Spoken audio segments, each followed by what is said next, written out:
Huwag kang magpapagabi ngayong araw dahil pinaniniwalaang pinakamalakas ngayon ang presensya ng masasamang espiritu at demonyo.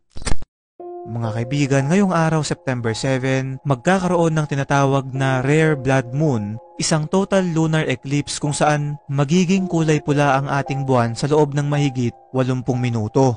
Ito ay masisilayan ng halos 85% ng populasyon ng ating mundo mula Asia, Australia, Europe at Africa. Alam nyo ba na ayon sa iba't ibang lumang kultura, ang blood moon ay senyales di umano na may paparating na kaguluhan, delubyo o matinding problema sa ating mundo.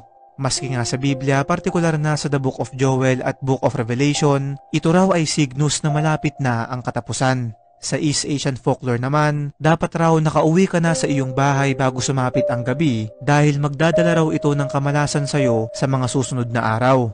Sa ancient Mesopotamia naman, binabawalan ang mga buntis na tumingin sa buwan sa pagkakataong to dahil maaari daw itong magdulot sa kanila ng problema sa panganganak at pati na rin sa kanilang sanggol.